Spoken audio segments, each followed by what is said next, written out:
Voilà, super. Voilà, vous avez juste à accepter, à mettre got it. Excusez-moi mon accent, c'est pas trop ça, moi et l'anglais. Donc, vous mettez got it et puis c'est bon. Super.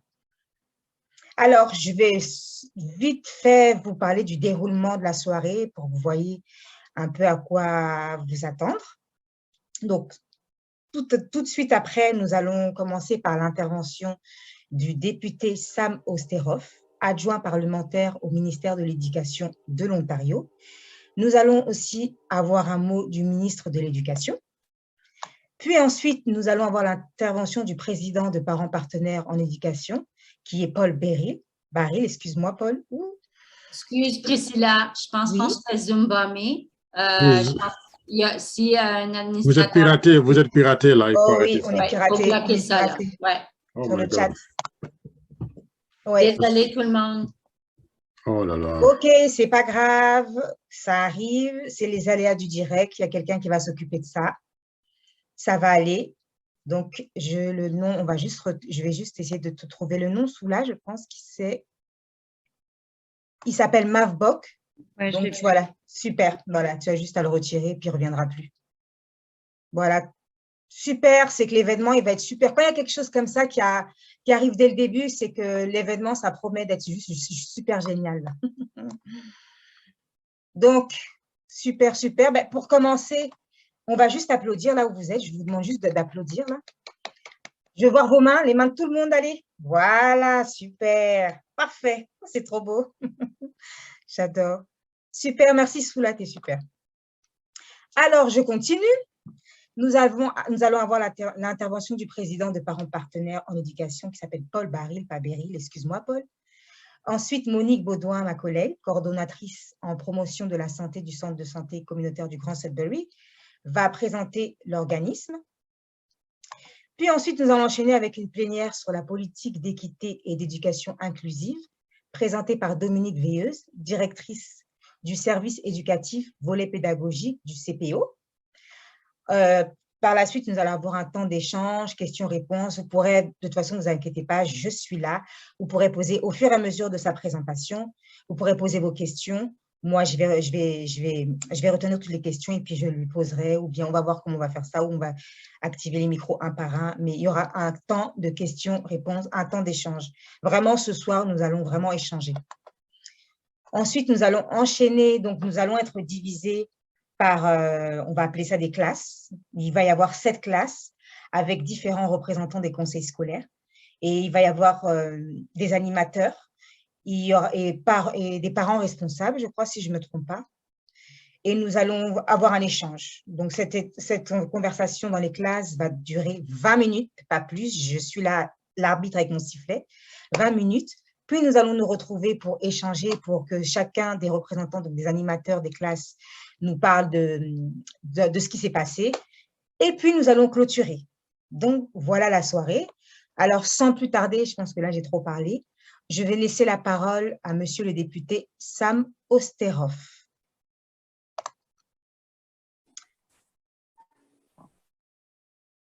OK, super. Alors, excusez-moi, Sam. Si vous voulez voir Sam de plus près, vous pouvez même changer l'interface de votre Zoom. Vous pouvez mettre sur speaker. Comme ça, vous verrez Sam se parler. Vas-y, Sam, c'est à toi. Bonjour, tu peux m'entendre? Oui, on t'entend bien. Oui. Super. Bien sûr, bien sûr. Bonjour à toutes et tous. Et je souhaite remercier le réseau Parents partenaires en éducation et le Centre de santé communautaire de Grand Sudbury d'avoir organisé ce soir de forum des parents. Nigga, what the fuck? J'ai été ravi de travailler avec Parents partenaires Nigga, what the fuck? et d'avoir été chaleureusement accueilli par les écoles francophones du Nord que j'ai pu visiter au cours de ces dernières années en tant qu'adjoint parlementaire au ministre de l'Éducation. C'est également un grand plaisir d'être parmi vous ce soir dans le cadre d'un événement qui s'inscrit dans le contexte du mois de l'histoire du Noir, au moment même où vous vous penchez sur les questions cruciales de l'équité et de l'éducation inclusive, un sujet très important.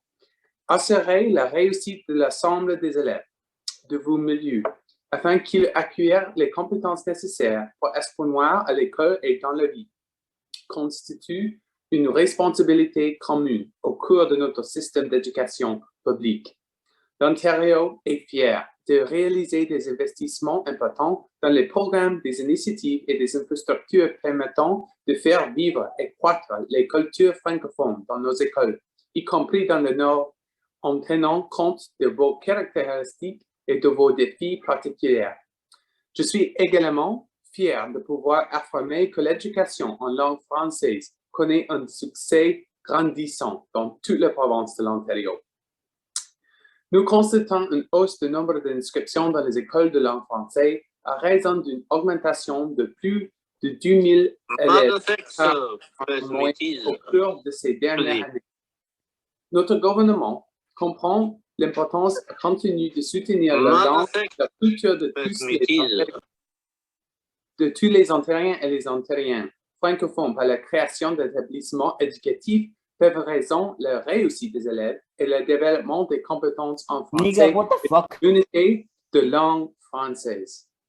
Nous sommes résolument déterminés à investir dans les écoles et les services de garde d'enfants des collectivités francophones et à faire en sorte que les parents qui travaillent soient soutenus et que les jeunes acquièrent là les connaissances et les compétences nécessaires pour réussir tout au long de Aussi, nous comprenons l'importance de créer un environnement pour place pour les élèves et près de 80 millions de dollars afin de créer un autre environnement. En octobre dernier, nous avons également communiqué sur les progrès par le gouvernement de l'Ontario dans le cadre de la stratégie de recrutement et de rétention du personnel enseignant de langue française présentée récemment. Au nom du gouvernement de l'Ontario, je tiens à remercier toutes les personnes présentes aujourd'hui pour le dévouement indéfectible dont elles font preuve en offrant aux élèves de l'Ontario une éducation équilibrée et riche de diverses valeurs et cultures franco-ontariennes. Et je m'excuse, mais je ne suis pas un francophone, mais je suis vraiment un francophile. Et maintenant, je pense que nous avons une vidéo par le ministre de l'Éducation, Stephen Lecce. Merci beaucoup.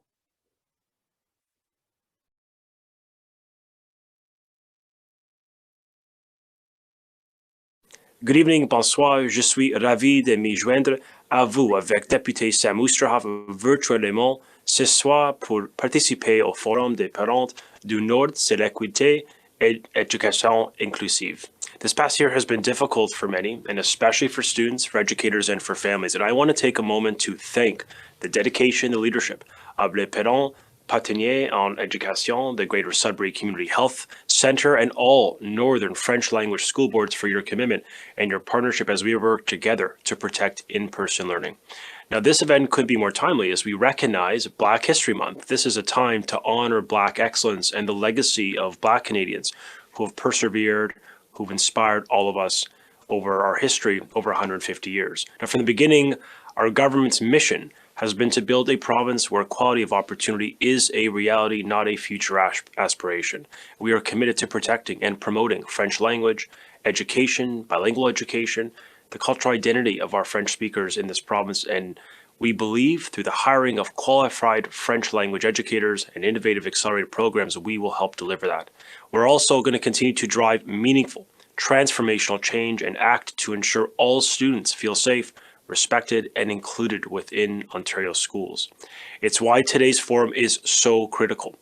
It is a chance for all of us to pause and reflect on the needs of our diverse communities, especially in the North. And I commend everyone here today for your ongoing dedication to ensuring students in the North are respected and their voices are heard. As your Minister of Education, and on a personal note, I share these priorities as equitable, inclusive education. We believe in our students and the strength we derive from our diversity. And so I look forward to hearing from the outcomes of this dialogue and your participation today. J'ai donc hâte de prendre connaissance des aboutissements des discussions qui auront lieu aujourd'hui. So thank you. I wish you a positive evening. Merci, à bonne soirée.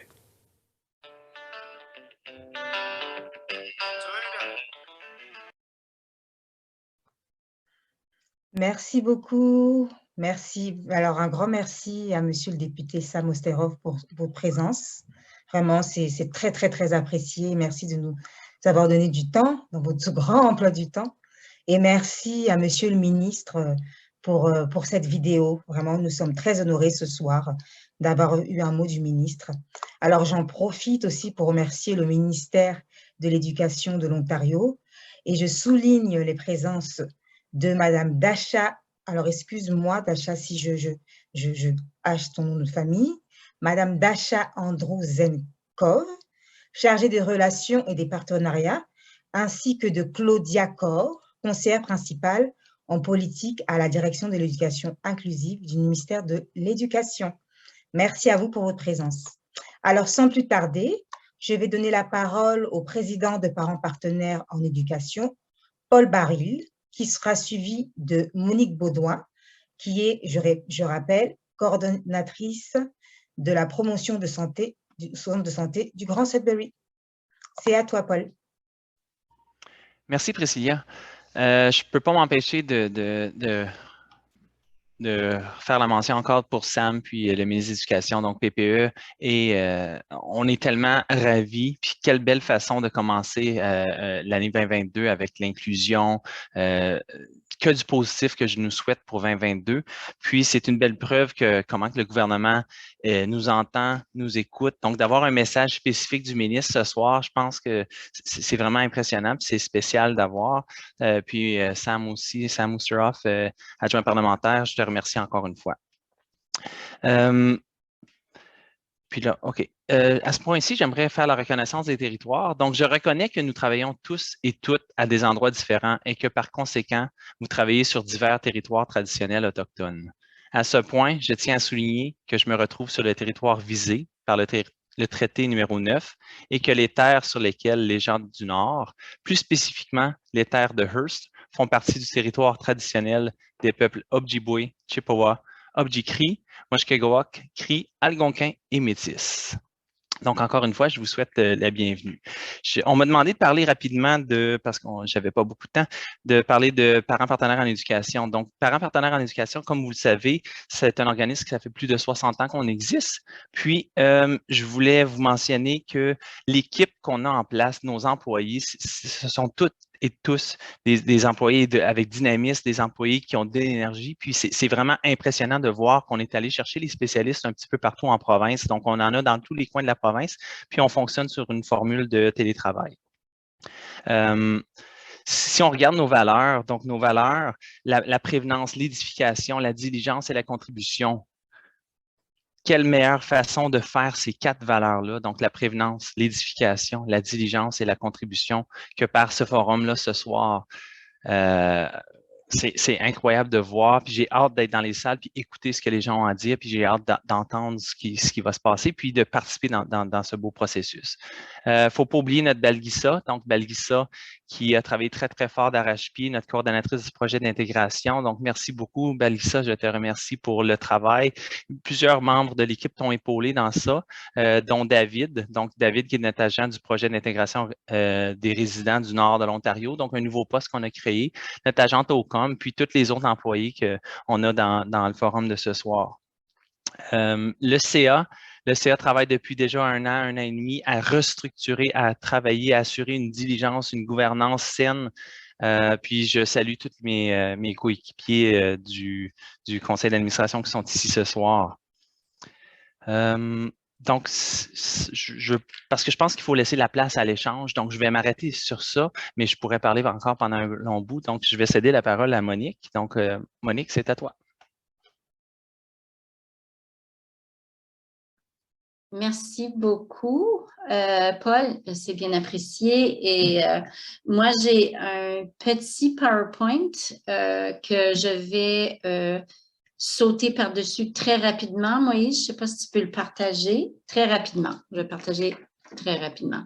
Alors, bonsoir tout le monde. Moi, je suis Monique Baudouin. Je suis coordonnatrice en promotion de la santé au Centre de santé communautaire du Grand Sudbury.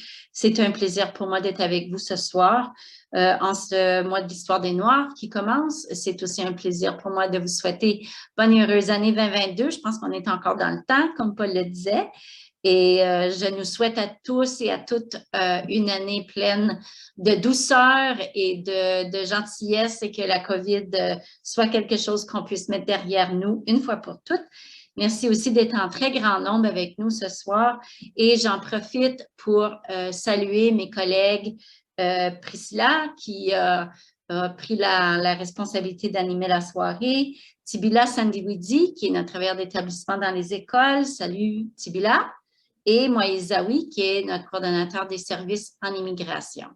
Alors, très rapidement, tu peux passer à la prochaine diapo, Moïse. Le Centre de santé a comme vision une communauté francophone en santé et nous travaillons pour améliorer...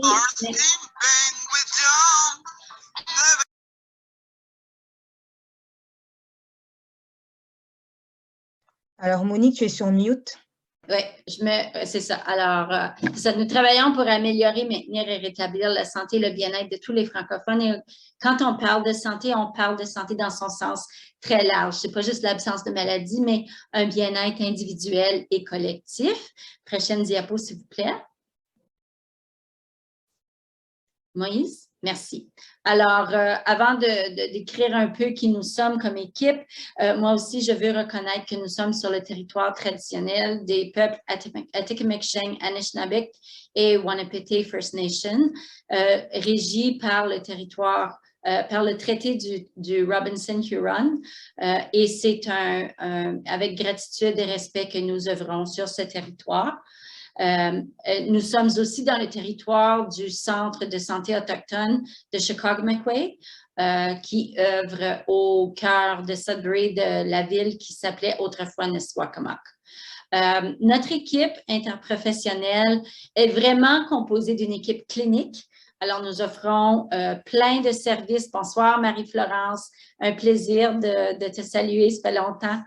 Alors, nous avons une équipe clinique qui offre plein de services de santé familiale et nous avons aussi une équipe communautaire, y compris une équipe de services en immigration. Prochaine diapo, s'il vous plaît. Prochaine diapo. Je vais y aller très rapidement. Alors, nous offrons des services de santé primaire pour les gens qui ont besoin de services de santé familiale. Nous offrons ces services-là à travers nos sites de Sudbury, de Chelmsford et de Hanmer. Et nous avons aussi un service de soins de santé à Gogama. Prochaine diapo. Et nous faisons beaucoup de travail de santé communautaire, de promotion de la santé et de développement communautaire. Prochaine diapo. Alors, nous offrons, par exemple, des cours de cuisine pour jeunes en temps normal, évidemment, et plein d'autres programmes pour les jeunes, pour les aînés. Nous offrons des programmes dans la communauté aussi, des jardins communautaires et, prochaine diapo, nous avons aussi des services, comme j'ai dit tantôt, pour la population immigrante, dont le projet de communauté accueillante, le projet de service direct, où est-ce que nous travaillons dans le système scolaire à offrir des services d'établissement à travers les services de Tibila. Nous avons aussi une agente de liaison socio-communautaire qui fait des présentations sur le système de santé, qui aide les gens à naviguer les différents services socio-communautaires. Et dans notre programmation, nous avons des activités pour le mois de l'histoire des Noirs, pour la Semaine nationale de l'immigration francophone. Avec nos partenaires, nous offrons des activités sur l'employabilité, la littératie financière et j'en passe. Prochaine diapo. Nous avons aussi une programmation pour la population LGBTQ, dont des services de soins primaires, de la formation des intervenants sur les soins de santé pour la population LGBTQ et de la sensibilisation de la population, par exemple, avec une troupe de théâtre communautaire qui fait de la sensibilisation pour les aînés LGBT. Prochaine diapo. Nous gérons aussi le réseau des sans-abri qui offre une diversité de services pour la population qui est sans-abri au Grand Sudbury. Prochaine diapo. Et nous avons beaucoup d'occasions pour faire du bénévolat, moins maintenant que nous sommes en pandémie, mais une fois que nous sortons de la pandémie, nous avons très hâte de vous accueillir pour faire du bénévolat avec nous dans toute une gamme de différentes activités que nous offrons. Prochaine diapo. Alors, je vais arrêter là. Et puis, bon, merci beaucoup et j'ai hâte d'écouter la suite de la soirée. Merci. Merci beaucoup, Monique. Alors, je voulais remercier Paul aussi pour ton intervention. Merci vraiment pour cette initiative. Merci Balgissa, là où tu es, Balgissa Ouedraogo, excuse-moi si j'ai écorché ton nom, et David Golo pour l'organisation de ce forum et le travail acharné, puisque vous avez fait un travail acharné pour son bon déroulement. Et merci Monique aussi pour ta présence, pour cette belle présentation de notre centre de santé, hein, qu'on aime beaucoup. Et merci pour ton travail laborieux que tu fais au centre de santé dans le but d'avoir une communauté francophone en santé. J'aimerais souligner ça. Alors, avant de passer à autre chose, j'aimerais juste lancer un petit message. Ce n'était pas prévu là, mais il y a des choses qui se passent à la dernière minute.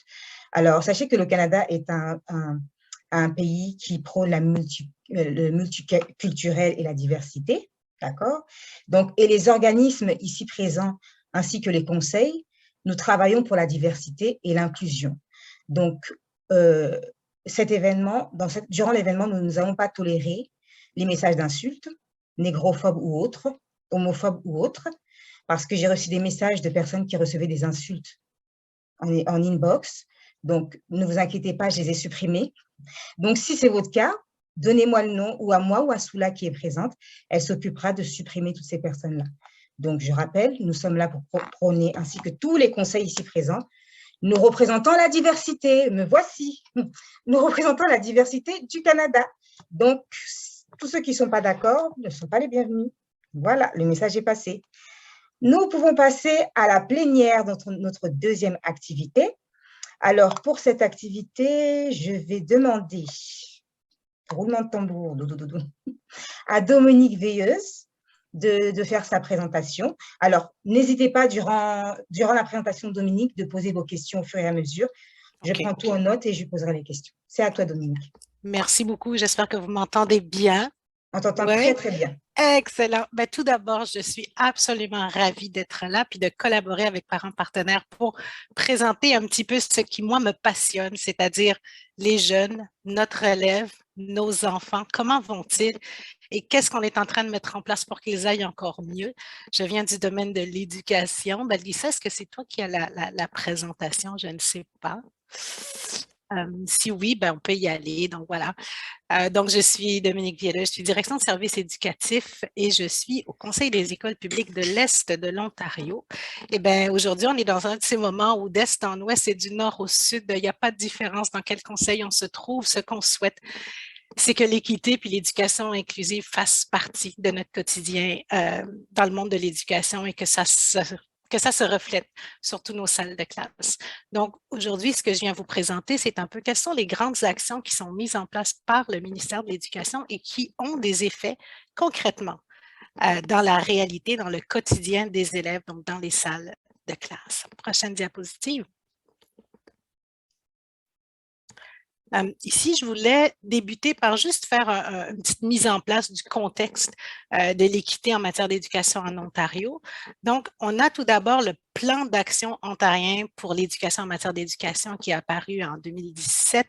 Et puis, avec ce plan d'action-là, c'est vraiment la base, c'est ce qui vient dire à tous les conseils scolaires qu'est-ce qui doit être mis en place pour faire tomber les barrières systémiques, notamment celles qui sont liées au racisme systémique. Donc, ce plan d'action, il est ce qu'on appelle dans notre jargon poussé vers les différents conseils scolaires où qu'on se trouve en Ontario. Et à partir de ce plan d'action, les conseils scolaires vont bâtir des plans pour eux-mêmes. Et là, chaque conseil scolaire va y aller et puis selon sa population et tout, mais devra respecter ce qui sera dit dans le plan d'action. C'est à partir des plans d'action des conseils que chacun va choisir quelles sont les initiatives, quels sont les programmes qui vont aller dans leurs écoles propres. Et c'est là que ça se retrouve en plein milieu de la salle de classe pour chacun de nos élèves. Voilà. Prochaine diapositive. Donc, quand on parle de ce plan d'action, si on regarde l'équité en Ontario, vraiment en 2017, on a senti, il y a eu la loi contre le racisme qui s'est installée, qui était très solide et qui venait nous dire vraiment qu'est-ce qui ne doit pas être fait surtout, mais aussi qu'est-ce qu'on doit faire. Le but ultime de ce plan, comme je l'ai dit ici, c'est d'aller cerner des obstacles, des préjugés. Qu'est-ce qui se passe en salle de classe et qu'on doit éliminer pour faire en sorte que nos élèves réussissent, que nos enfants réussissent. Pour y arriver, ça prend tout un monde. Hein? On dit que ça prend un village pour élever un enfant. Ben, c'est tout à fait juste ici aussi, parce qu'il ne s'agit pas seulement des conseils scolaires qui doivent faire des choses. Les élèves doivent, par exemple, nous dire ce qu'ils vivent. Ils doivent exprimer ce qu'on appelle la voix de l'élève. Les parents doivent aussi participer à tout ça et participer aux conversations. Le personnel enseignant doit faire de la formation, transformer ces stratégies d'enseignement. Les directions des écoles, présentement, sont à faire beaucoup de formation pour comprendre d'abord qu'est-ce que c'est que l'éducation inclusive, pour ensuite mettre en place des actions qui sont bénéfiques pour tous les élèves.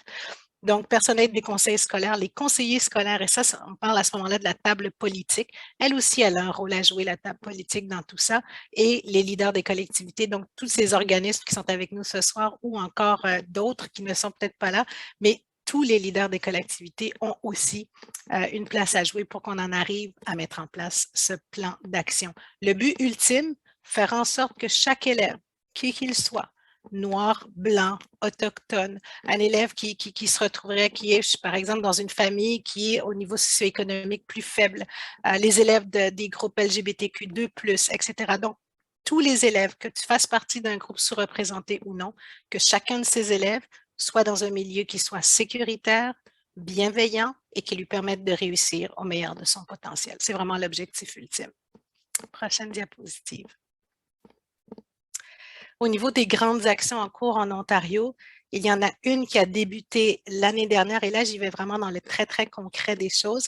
L'année dernière, on a appris que au niveau des mathématiques, le cours de 9e année mathématiques, on allait décloisonner le cours. Qu'est-ce que ça veut dire? Ça veut dire qu'on a compris que le fait d'avoir des filières, donc différents types de cours, ça posait une barrière systémique qui était notamment raciale par rapport à nos élèves noirs. Donc, les élèves noirs étaient clairement désavantagés dans les écoles à cause de ces différents types de cours qu'on donnait. Le ministère a dit clairement, on ne peut pas faire ça. C'est un programme qui, au départ, on avait une bonne intention. Hein, on voulait donner des cours appliqués pour aider les élèves qui fonctionnaient différemment des élèves des cours théoriques, mais finalement, ça s'est révélé être une barrière. Donc, on va enlever la barrière. Alors, depuis cette année, au niveau des mathématiques, on a ce qu'on appelle communément, on a décloisonné le cours. Ça veut dire qu'il n'existe plus de cours appliqués et de cours théoriques, donc des cours qui mènent au collégial versus des cours qui mènent à l'université. Parce qu'on constatait qu'il y avait un nombre disproportionné d'élèves noirs qui se retrouvaient dans les cours qui allaient plutôt au collège et non pas dans les cours qui allaient au niveau universitaire. Alors, on a enlevé la barrière et à partir de cette année, il n'y a qu'un seul cours de mathématiques et tout le monde est dans le même cours. Donc, on ne va pas faire de choix maintenant, on ne va pas diriger les élèves, donc on a enlevé une barrière. Le but ultime, évidemment, il est sur le cheminement de l'élève. Gardons toutes les portes ouvertes pour tous nos élèves, particulièrement pour les élèves noirs, autochtones, etc., pour faire en sorte qu'ils puissent plus tard faire le choix d'aller à l'université, d'aller au collège, d'aller sur le marché du travail, mais pas en 9e année, parce que c'est très jeune. Entre autres, on s'est rendu compte que l'Ontario était la seule province dans tout le pays qui, dès la 9e année, faisait en sorte que les élèves étaient déjà dirigés dans les filières. Donc, raison de plus et raison importante pour qu'on enlève ces filières. Cette année, c'est le cours de mathématiques qui s'est transformé. Par contre, à partir de l'année prochaine, et ça, c'est ce qu'on a appris cet automne, si je ne me trompe pas, vers la fin de l'automne. Ce qu'on a appris, c'est que pour l'année prochaine, ce sont tous les cours de 9e année qui n'auront plus de filière. Donc, en français, en sciences, en géographie, tout le monde. On va donc suivre le même cours et on ne fera pas de choix dès la 9e année pour orienter les enfants que ce soit à l'université ou au collège, ce qui est pour nous une excellente nouvelle, mais ça veut dire aussi qu'il faut retravailler la façon dont on enseigne ces cours, qu'il faut former les enseignants, qu'il faut qu'on comprenne, mais là, il faut que tout le monde réussisse maintenant et comment on va faire pour que tout le monde réussisse, chacun au meilleur de son potentiel en étant tous dans la même classe. Donc, il y a un grand nombre de formations qui sont données aux enseignants, il y a tout un plan de formation qui a été mis en place par les différents conseils scolaires, toujours appuyé par le ministère de l'Éducation. Voilà pour la première grande action au niveau du ministère. Est-ce que vous avez des questions sur celle-là? Non. Oui, s'il vous plaît. Oui. Vous me permettez? Oui, bien sûr. Parfait. Merci à tous. Merci aux organisateurs. Madame Dominique, Oui. c'est Madame Barry. Comment allez-vous? Oh, je vais très bien. J'ai très bien reconnu votre voix. Excellent. Merci beaucoup. Ça fait plaisir. Cette présentation vient à point nommé. Je voudrais comprendre davantage sur cette partie-là, quand vous parlez d'orientation à partir de la 9e année. Oui. Si je comprends bien, c'est déjà à partir de la 9e année que les enfants peuvent faire leur choix de carrière? Ben, en fait, c'est que sans préciser exactement ce que je veux devenir, donc est-ce que je serai médecin ou graphiste ou pharmacien, mais par contre, l'enfant fait son choix de carrière dès la 9e année puisqu'on lui demande de nous dire tout de suite, est-ce que tu veux t'en aller vers l'université ou est-ce que tu t'en vas vers le collège? Donc déjà, à 14 ans, avant, on lui demandait de déjà prendre position. Et puis, comme vous le savez, quand on est ado, peut-être qu'en 9e année, je n'avais pas la maturité nécessaire pour très, très bien travailler mes cours. Et puis, bon, je jouais un petit peu, puis j'ai perdu mon temps. Et là, on va me dire, ben, tu n'avais pas des bonnes notes, alors non, tu n'iras pas à l'université et puis on va plutôt t'envoyer au collège. Et donc, on s'est dit, non, c'est beaucoup trop jeune pour faire cette discrimination au sens très large du terme. Et donc, c'est une bonne nouvelle qu'on enlève, donc dès la 9e année, cette direction vers différentes filières. Je ne sais pas si ça répond à votre question. Pour être honnête, je n'ai vraiment pas bien cerné cette clarification. Donc, c'est par thématique. Ceux qui vont au collège, ils sont déjà dirigés. Ceux qui vont à l'université, ils sont déjà dirigés. Ceux qui vont dans le domaine de la santé, de l'éducation, de l'ingénierie, c'est ça? Oui, en fait, ben, pour préciser, est-ce que tu iras dans le domaine de la santé ou de l'éducation, de l'ingénierie, ça, ce sera plus tard, quand tu feras ta demande pour entrer dans un collège ou une université au niveau postsecondaire. Mais quand tu es au secondaire, par contre, le choix que tous les élèves font, c'est est-ce que j'irai au collège ou à l'université. Un petit peu plus tard, là, je vais choisir est-ce que je vais aller plus vers les sciences ou plus vers les sciences sociales, etc.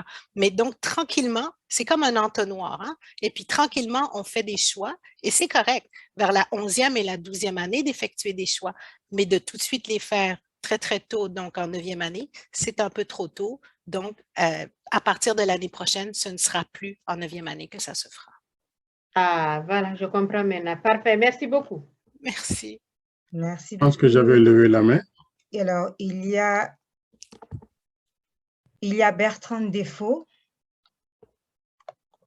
Vous pouvez poser votre question, Monsieur Défaut. Oui, merci, mais si vous permettez, je crois qu'il y a quelqu'un qui a levé la main avant moi. Là. Oui. Il y a monsieur. C'est Moïse Aoui, mais il a baissé la main. Bon, d'accord. Merci, merci. Donc, bonsoir à toutes, bonsoir à tous. Bonsoir, Madame Vieilleuse, Bertrand Défaut, consultant en éducation. Oui. Permettez-moi de jouer un peu l'avocat du diable, comme on dit couramment. Très bien. Oui, j'apprécie, je crois que beaucoup de parents apprécient l'évolution de l'Ontario quant au décloisonnement des cours. Maintenant, je discute avec beaucoup de profs, là, et évidemment beaucoup de parents, et chez certains profs, comme chez certains parents, il y a de l'inquiétude, il y a des inquiétudes par rapport à ce décloisonnement. Certains se demandent si ce ne serait pas résoudre un problème, vous avez très bien expliqué, hein, quelque part de discrimination, etc., etc. Résoudre ce problème-là, mais en créer un autre, dans la mesure où, disent certains profs ou certains parents, les profs ne sont pas préparés à ça. Ce serait une charge de travail supplémentaire pour les enseignants. D'un point de vue pratique, comment ça se déroulera? Est-ce que ce n'est pas comment dire ça, est-ce que c'est pas rêver un peu trop de mettre dans une même salle de classe, dans un même cours, des jeunes extrêmement performants en maths et d'autres avec beaucoup de difficultés, etc., etc. Qu'est-ce que vous dites par rapport à ces inquiétudes-là? Alors, voici. Tout d'abord, on le dit, l'Ontario est la seule province au pays qui dirige les élèves vers les volets théoriques ou non théoriques à partir de la 9e année. Dans toutes les autres provinces, tout le monde va bien et ça fonctionne sans avoir donc cette espèce de direction qu'on donne aux élèves. Donc, je pense que d'en venir à mettre tout le monde ensemble en 9e année, c'est tout à fait faisable. Là où il y a toujours des craintes quand on veut changer les choses et on le comprend. Ça fait toujours peur de transformer un système. C'est gros. Le système, il n'est pas petit.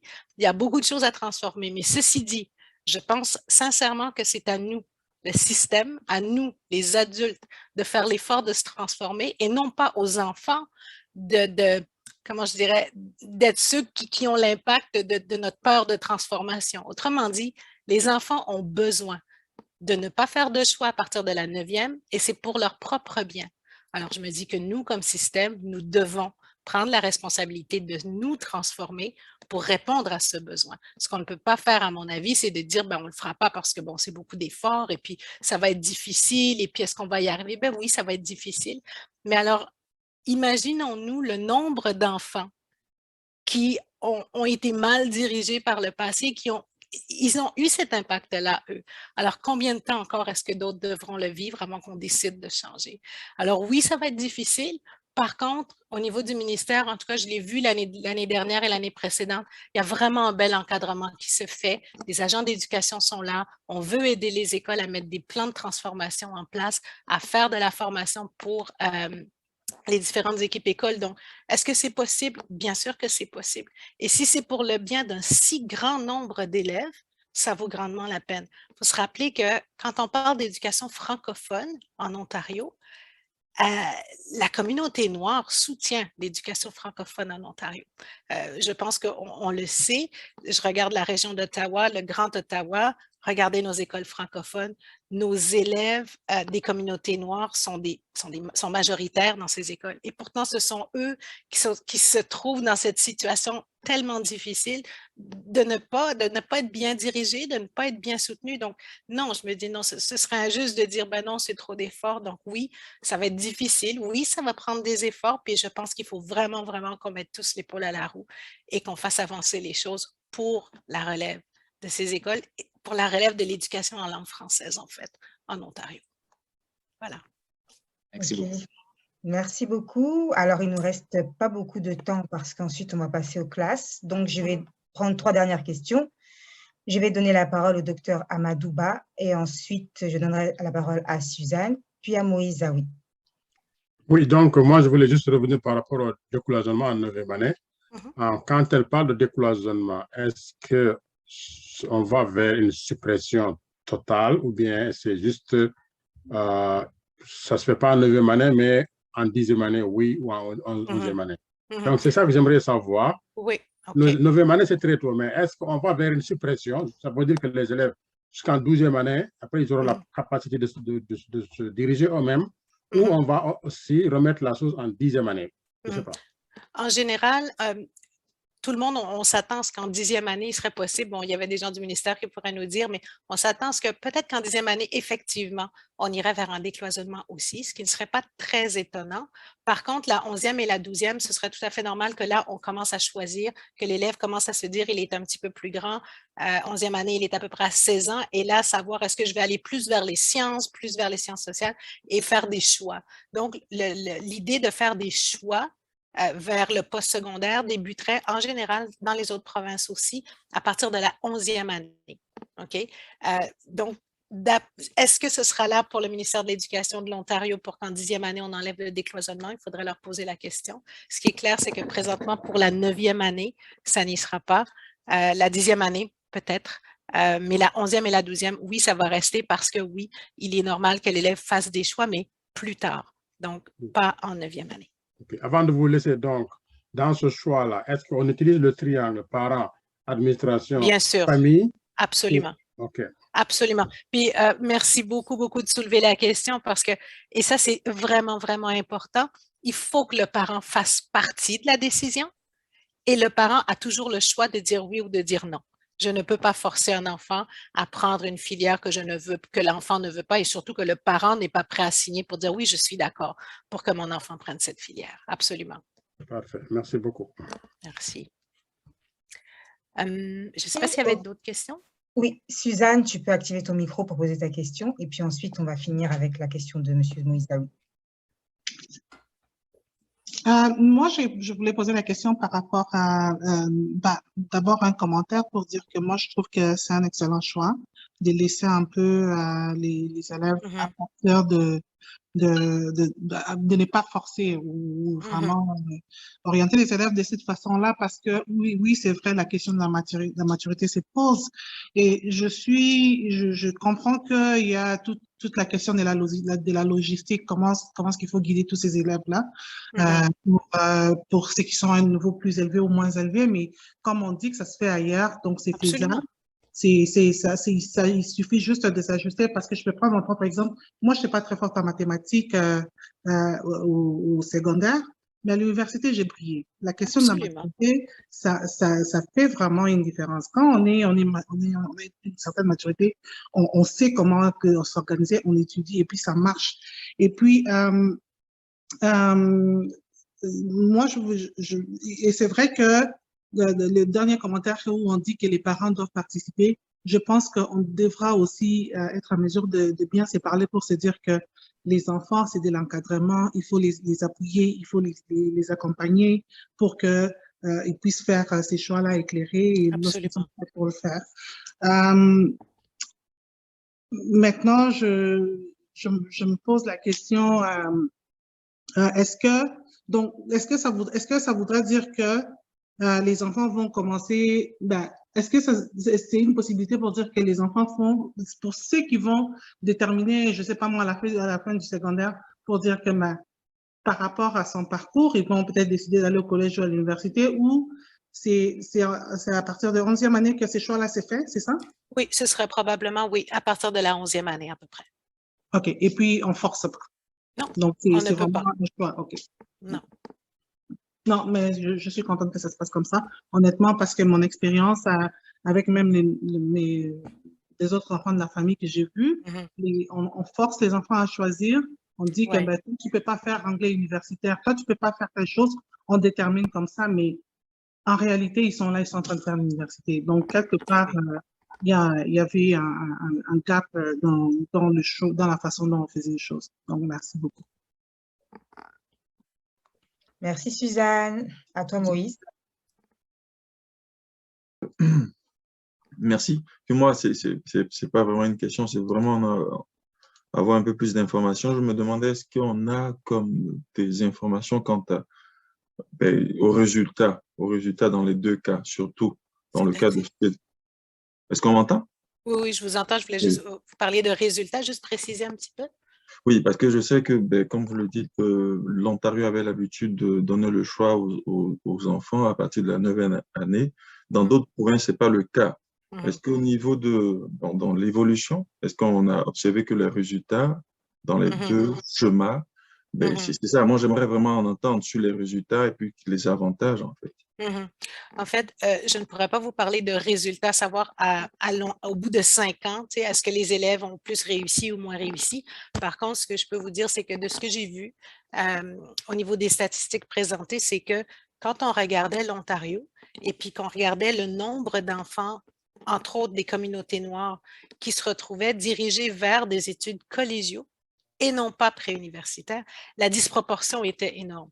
Et en fait, c'est cette disproportion qui faisait en sorte que le ministère a fini par dire non, c'est pas normal qu'un si grand pourcentage d'élèves noirs se retrouvent dans des cours qui soient, donc le cours appliqué qui mène vers des études collégiaux. Et c'est la raison vraiment de base qui a fait qu'on s'est dit, on va enlever ce caste, si je peux dire. et laisser les enfants grandir pour ensuite voir où est-ce qu'ils iront avec 2 ans de maturité de plus, avec un enseignement qui sera fait, on le souhaite, qui sera juste pour chacun de ces enfants pour les amener au meilleur de leur potentiel. Donc, dans les statistiques que j'ai vues, ce que ça démontrait, c'est que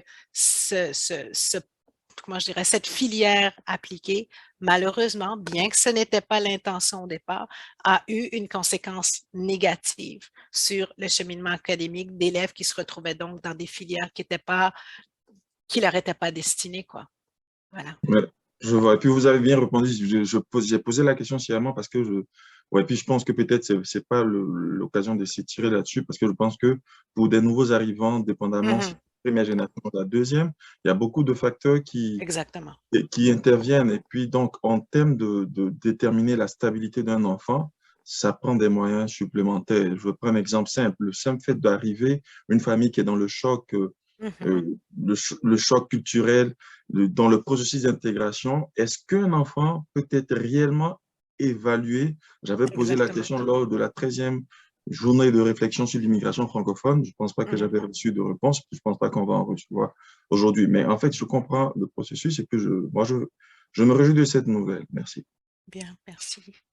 Merci, Moïse. Alors, Dominique, est-ce que c'est bon? Désolée, il nous reste 5 minutes parce que dans 5 minutes, du coup, nous allons passer aux s'il nous différentes reste 5 classes. minutes, je vais simplement nommer les autres initiatives et puis on pourra peut-être, vous pourrez en parler avec vos conseils scolaires. Donc, décloisonnement, une action importante. Si on va à la prochaine diapo, puis on va faire 1 minute et demie par diapo. Une action que je trouve extrêmement intéressante, c'est l'élimination des suspensions discrétionnaires chez les élèves de la maternelle à la 3e année. Nous avons des enfants de maternelle à la 3e année qui sont suspendus dans nos écoles. En général, ça doit être pour une raison vraiment très précise, très, très grave, où on s'inquiète pour la sécurité de l'enfant. Par contre, il y avait aussi un espace de suspension qui était discrétionnaire, c'est-à-dire on laissait à la direction la décision de peut-être suspendre ou non l'enfant. Et là, on a décidé d'enlever cette possibilité de suspension discrétionnaire. Donc, il n'y en a plus dans nos écoles. Quand il y a suspension, c'est que la suspension est obligatoire. Comment savoir si la suspension est obligatoire? Il y a le code de conduite provincial. Il y a un guide des parents. Allez le lire, allez valider ce qui est à l'intérieur. Comme ça, on sait exactement pour quelles raisons est-ce qu'on peut le faire.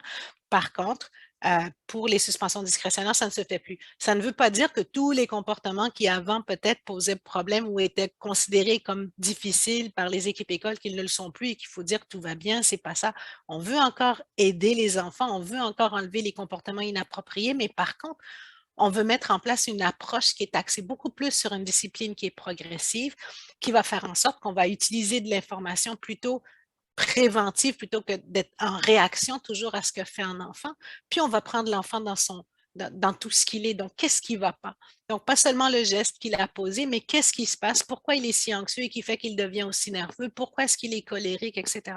Mais quand on fait ça, on le garde à l'école. Ça ne veut pas dire qu'on le garde en salle de classe, ça veut dire qu'on met autour de lui des services, qu'on travaille avec le parent et que ça devient donc un moment pour vraiment regarder ce qui se passe pour cet enfant et comment on peut faire pour faire en sorte qu'il soit mieux, parce qu'un enfant qui se retrouve dans une situation comme celle-là, ce n'est pas un enfant qui est heureux, il y a quelque chose qui ne va pas. Donc, comme parent, comme membre de la collectivité, qu'est-ce qu'on va faire pour l'aider?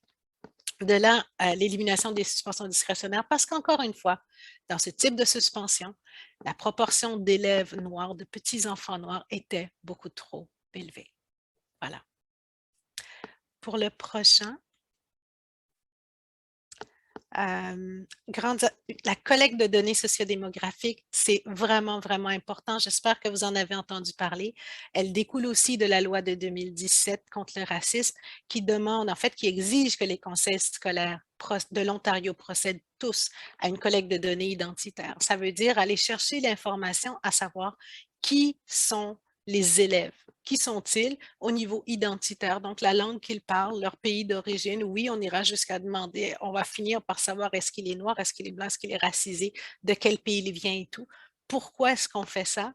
Le but ultime, c'est de trouver toutes les informations nécessaires à donner au conseil scolaire pour justement mettre le doigt sur comment je dirais, j'allais dire des patterns, là, mais des lieux de racisme systémique.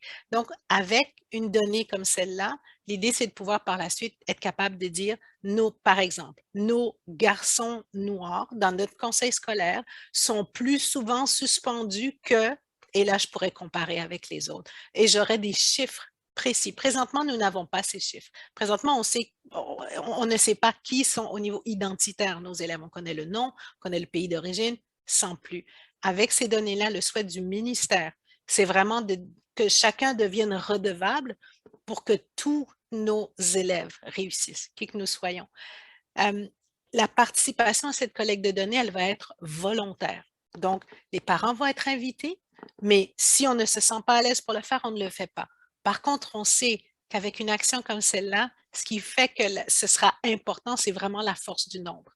Plus un conseil scolaire aura de l'information sur sa clientèle et plus l'information, les chiffres recueillis vont avoir du poids sur les actions qui seront obligatoirement à être mises en place. Il y aura des analyses qui seront faites avec des données qu'on dira dépersonnalisées. L'idée, ce n'est pas d'aller voir comment va tel élève, c'est pas ça. L'idée, c'est de regarder des tendances dans des groupes. Comment vont nos filles en général dans l'école? Comment va la communauté LGBTQ2+, etc., etc. Donc, c'est vraiment d'aller chercher des groupes et d'établir des tendances et de se demander pourquoi est-ce qu'il y en a qui réussissent mieux que d'autres ou certains pourquoi est-ce que ça ne va pas, etc. C'est le but, c'est vraiment le but ultime, ça se fera par un portail sécurisé, etc., etc. Mais je sais que j'ai très peu de temps. Merci beaucoup Dominique, tu as fini pile à l'heure. Ah, voilà. Merci pour cette belle présentation et merci aux parents pour vos interventions. Pour ceux qui n'ont pas pu poser leurs questions, ne vous inquiétez pas, ce n'est pas perdu. Nous allons vous diviser dans les classes et puis vous pourrez poser vos questions directement dans les classes. Alors, il y a Balgissa qui m'a envoyé un message. Excuse-moi, Balgissa, parce que je reçois plein de messages d'un coup, là. Oui, Priscilla, je vais juste te demander, il y a Dasha du ministère de l'Éducation qui nous demande l'autorisation de faire une capture d'écran. Donc, ceux qui sont là, si vous voulez juste allumer vos écrans pour Dasha, et si ça ne vous dérange pas, elle veut faire une photo pour ses médias sociaux. Merci. Et tout le monde dit cheese.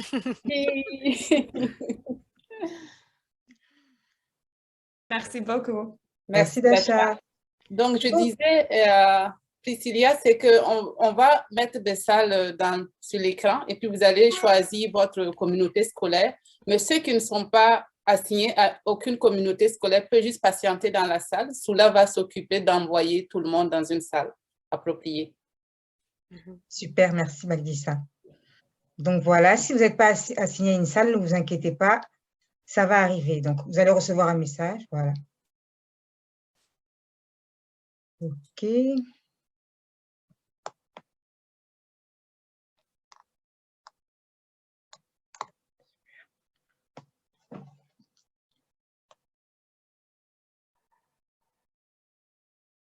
Super, petit à petit, votre tour va arriver.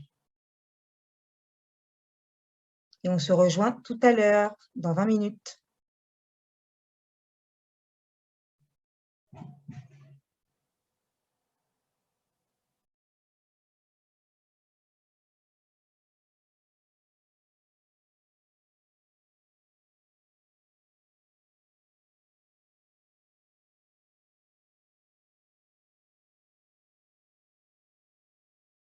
OK, ça avance petit à petit.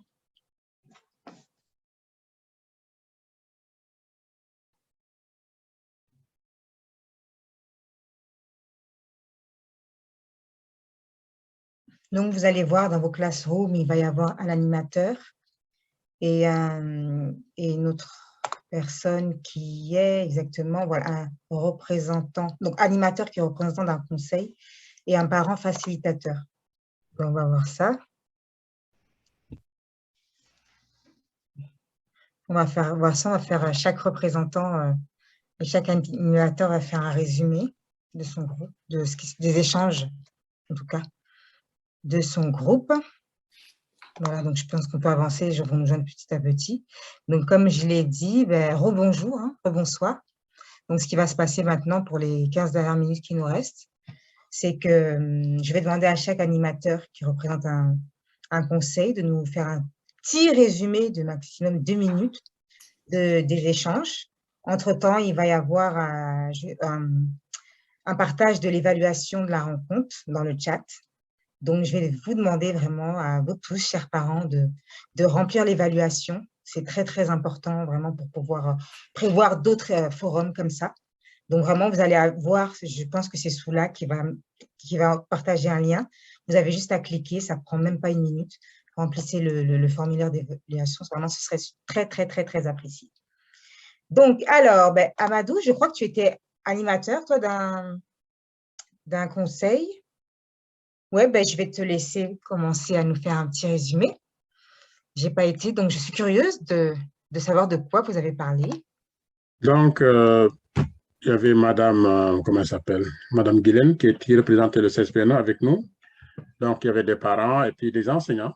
Donc, on a essayé de... Madame Guylaine a expliqué la politique du conseil du CSPNA, notamment en ce qui concerne les questions d'équité, d'inclusivité dans la région, les succès aussi du conseil.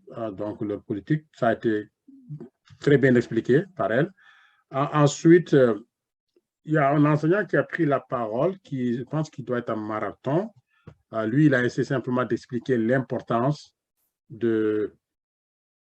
Ok, attends, il y a un message. Je croyais que les parents allaient avoir la voix beaucoup plus durant cette rencontre. Il me semblait que l'agenda n'était pas accès au centre de débat. Ok, ça c'est pas moi.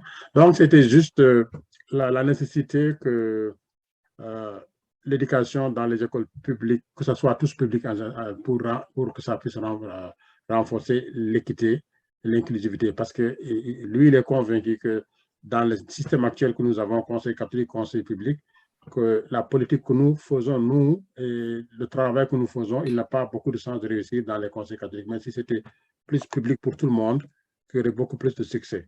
Il a donné un exemple des cas qui sont passés dans le Nord où des élèves sont allés dans les écoles anglophones parce que il n'y avait pas de conseil public, mais il y avait des conseils publics anglophones et que ces élèves-là, donc comme ils ne sont pas dans des familles catholiques et ils ont des cultures d'autres religions, que finalement, ils ont préféré aller dans des écoles anglophones. Donc, c'était ça son message et je trouve qu'on doit écouter ces voix-là. Et il a expliqué aussi qu'il n'a rien contre les religions puisque lui-même, il a fait les écoles catholiques, mais c'est simplement par rapport à la réalité et au changement actuel. Donc, c'était ça qu'on était en train de débattre et puis finalement, après, c'était le temps de s'arrêter. Merci beaucoup Amadou. Je vais donner la parole à Adolphine Mukamanzi, qui représente le CSPGNO. Bonsoir à toutes et à tous. Donc, pour résumer rapidement, moi, j'ai touché 3 choses. Donc, juste pour informer les gens que si vous voulez lire un peu plus sur les lignes de conduite et la directive administrative qui cadre l'équité et l'éducation inclusive du CSPGNO. Si vous allez sur le site web du CSPGNO, donc cspgno.ca, dans le menu que vous allez sur les lignes de conduite, vous allez trouver la ligne de conduite numéro B026 et tout juste à côté, vous téléchargez aussi la directive administrative B026, le même numéro. Donc, ça va vous montrer un peu les lignes directives et la DA qui cadre tout ce qui est équité et éducation inclusive. Et puis aussi, le CSPGNO s'est doté d'un plan d'action pour combattre le racisme systémique et la discrimination sous toutes ses formes. Et je coordonne un peu ce plan d'action pour la mise en œuvre en collaboration avec différents services. Donc ça va toucher un peu tous les services. On va revoir les ressources en classe pour s'assurer que ça reflète la diversité du CSPGNO. On va un peu évaluer les choses. Il y a eu des formations qui ont été données sur le racisme systémique, comment ça se manifeste, comment ça peut se manifester en salle de classe, et qu'est-ce qu'il faut faire. Donc, vraiment une sensibilisation et tous les membres du personnel ont été sensibilisés, les conseillers scolaires, l'équipe de leadership, tous les managers ont été formés et ça va être continu. Ça ne va pas être une chose d'une fois, ça va être continu. D'ailleurs, j'en profite pour vous inviter, surveiller, on a un panel de discussion sur l'antiracisme noir. Et comment ça peut se manifester en salle de classe. Et donc, vous pourriez vous joindre à nous le 23 février pour discuter de ça. Et nous avons donné différentes formations, par exemple, sur la communication interculturelle et les compétences interculturelles et comment vraiment accueillir cette diversité qui est présente dans nos écoles. Comment gérer cette diversité. Donc, on a touché tous ces aspects et ça va être un travail qui va continuer. Il y a les partenariats communautaires aussi à ne pas négliger, de travailler avec nos partenaires, de travailler avec les parents. On a fait un atelier pour les parents pour expliquer le système scolaire. Comme vous avez vu à la présentation générale, tous ces sujets de décloisement et tout ça, ce sont des choses qui sont complexes et que les parents doivent comprendre pour pouvoir vraiment être à la table et accompagner l'enfant et travailler avec les écoles et les conseils scolaires. Et puis, il y a eu des formations aussi, on travaille beaucoup avec le centre de santé communautaire, avec leur programme de travailleurs en établissement, pour aussi accompagner les parents. On travaille avec l'AFNO dans le nord-ouest, il y a même eu un atelier sur l'éducation inclusive.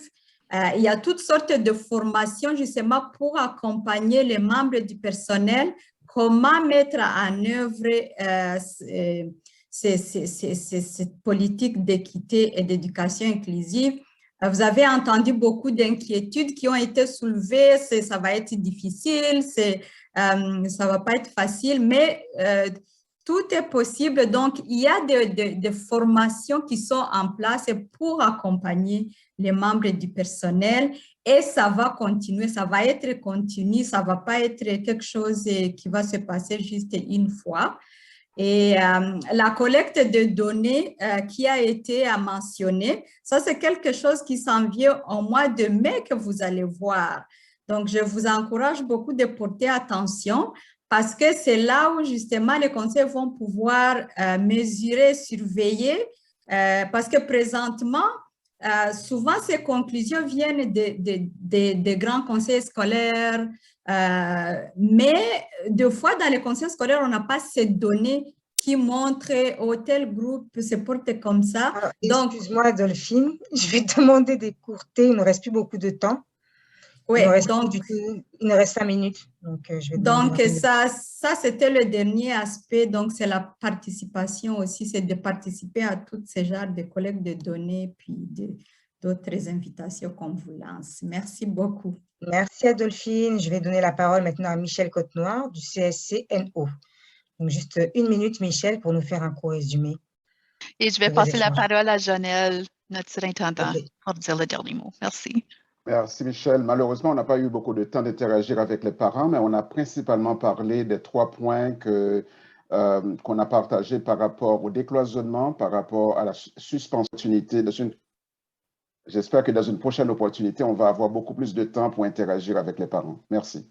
Merci beaucoup. Ensuite, je donne la parole à Claire McKay du CSC-DGR ou Antoine Koubemba. OK. Alors, oui, je peux parler. Super. Donc, j'ai partagé une expérience que j'ai eue il y a quelques années lorsque nous avons accueilli une famille immigrante de ma région du conseil. Bien qu'on ait un petit conseil, nous accueillons quelques familles par année. Donc, pas beaucoup d'expérience, mais on est toujours en apprentissage. Et puis, j'ai reçu d'excellents conseils et d'idées. Par exemple, un guide pour parents immigrants, soit un guide en virtuel sur le portail du conseil ou même papier. Mais c'était une idée d'une dame de, je vais dire, Windsor, je crois. Mais c'était très bien reçu et une super de bonne idée parce que, comme le parent de mon conseil qui participait ce soir aurait dit, c'est vrai que les informations, il y en a tellement lorsqu'ils arrivent au Canada. Donc, c'était une super, très bonne idée, puis je l'apprécie énormément. Donc, merci pour cette soirée. Merci beaucoup. Donc, prochain groupe. Le prochain groupe, je vais appeler le groupe du CPO. Merci Priscilla. Nous, la discussion était, il y avait beaucoup à dire. Il y avait tellement à dire que le temps était vraiment très court. Mais en résumé, les parents ont beaucoup insisté sur le problème d'information. Tout est contenu dans la présentation et dans les directives au niveau des différents conseils. Mais il faudrait que les parents, tous les parents que nous sommes, nous allions aux informations et que nous nous formons réellement pour pouvoir accompagner nos enfants.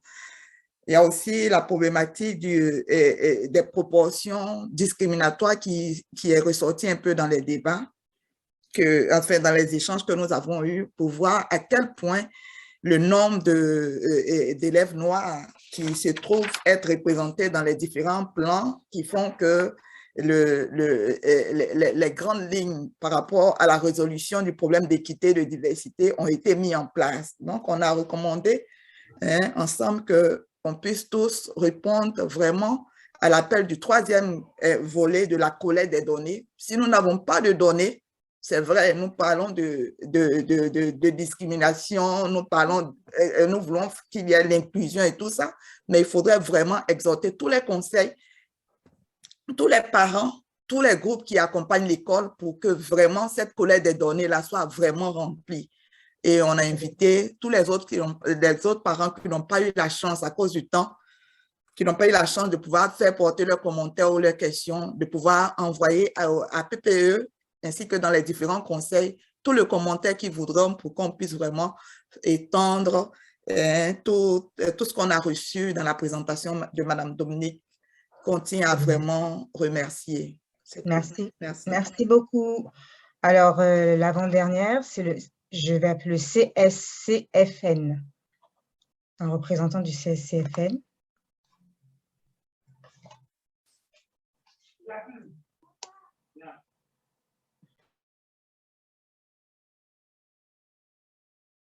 Priscilla, on ne t'entend pas. Priscilla, tu es sur mute. Excusez-moi, il se met sur mute automatiquement. Donc, le dernier groupe, du coup, que je vais appeler avant de clôturer, c'est un représentant du CSD-CAB. Alors, bonjour tout le monde. Nous, dans notre groupe, nous avons eu la chance d'avoir une très belle discussion avec Mme Tousignan, qui nous a partagé toutes les belles initiatives qui ont mis en place pour faire face à l'équité et l'inclusion. Alors, très intéressant. On a eu la chance de bien comprendre tout ce qui était derrière les nouvelles initiatives, ainsi que les formations qui ont été faites avec tous les membres du personnel du conseil. Alors, un gros merci à tout le monde d'avoir participé et merci à Mme Tousignan pour la belle présentation. Merci. Merci beaucoup. Donc, notre forum tire à sa fin. Je vais donner la parole à Balgissa. Priscilla, sans te couper la parole ou sauter, c'est juste, je voulais faire une doléance au ministère, étant dit que on a un représentant du ministère dans le groupe.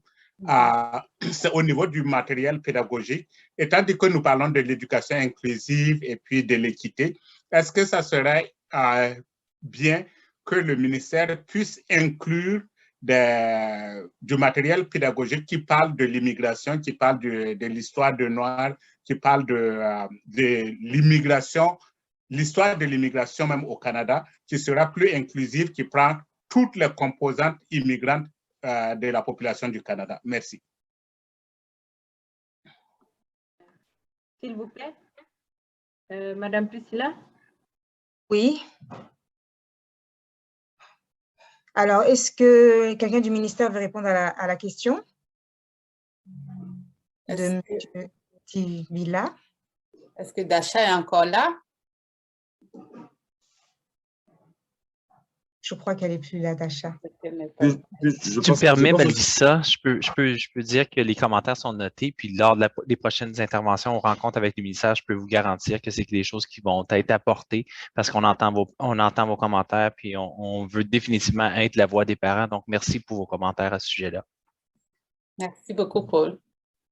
Si vous me permettez, je voudrais bien, s'il vous plaît, pour la rencontre dont on nous a parlé ici pour le 23 février, est-ce qu'ils peuvent nous envoyer les connexions, s'il faut s'inscrire ou comment la procédure pour participer, s'il vous plaît? Oui, je vais envoyer ça à parents partenaires pour vous partager à tous au Centre de santé communautaire et surveiller la page Facebook du CSPGNO. Merci. Merci, Adolphine. Merci. Merci à toi à tous. Merci. Balgissa, c'est à toi. Merci beaucoup. Merci beaucoup, Priscilla. Il est 8h05, donc on va vraiment conclure. Et puis, qu'est-ce que je peux dire de plus après cette belle animation? Donc, ça a été vraiment une soirée formidable. Moi, je vais terminer la soirée avec surtout des remerciements. Mais avant, je vais vous rappeler de répondre au sondage, prendre un moment vraiment pour remplir le sondage, nous donner votre feedback, vos rétroactions par rapport à la soirée. J'ai vu beaucoup de commentaires dans le clavadois, on en prend note, mais prenez le temps aussi de le préciser dans le sondage, ça nous permet de nous améliorer continuellement. Et en plus, vous êtes éligible à un tirage de 4 cadeaux de $50 en début de mois. Et je vais aussi profiter de cette occasion pour vous informer qu'on organise une formation de parents animateurs cet été et ça va être en présentiel dans le Nord. Donc, si vous avez un intérêt, on va mettre également une affiche pour que vous vous inscrivez et puis ça va nous faire plaisir de vous recevoir cet été pour notre formation.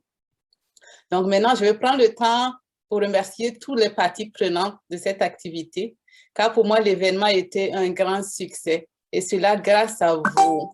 Donc, au nom de toute l'équipe PPE, nous voulons remercier très sincèrement notre partenaire, le Centre de santé communautaire du Grand Sudbury, qui a identifié la nécessité d'aborder une telle thématique pour la communauté du Nord.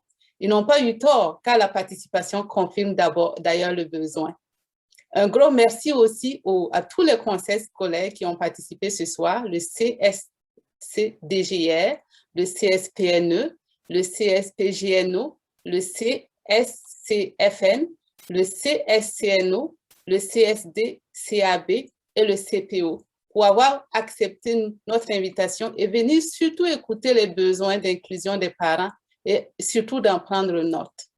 Donc, un très gros merci aussi à Dominique Veilleuse du CPO qui a accepté généreusement d'animer notre plénière, à nos parents facilitateurs Amadouba, Iman Meda, Antoine Kumbemba, Tibila Sandwidi, Moïse Aoui, Dorine Temele, Marie-Florence Aboké, Mélissa Bellil, sans oublier notre maîtresse de cérémonie, Priscilla. Donc, cet événement n'aurait pas été également un grand succès sans le leadership de notre directrice générale, Julie Béchard, ainsi que la collaboration et la participation des membres de notre conseil d'administration. Merci également à tous mes collègues qui ont participé de loin ou de près à la réalisation et au succès de la soirée. Et cela n'aurait pas été sans doute possible grâce à notre bailleur de fonds, l'IRCC, par l'intermédiaire de la CNPF. Donc, finalement, je veux dire un gros merci à tous les parents ici présents pour leur participation, qui contribuera certainement à créer une communauté scolaire plus inclusive. Et puis, sur ce, je vais vous souhaiter à tous et à toutes une excellente soirée et au plaisir de se revoir et d'avoir des discussions autour de cette même thématique. Merci beaucoup. Mes meilleurs sentiments à vous, une belle présentation. Merci. Merci, Néné. Bonne soirée. Bonne soirée. Merci. Merci.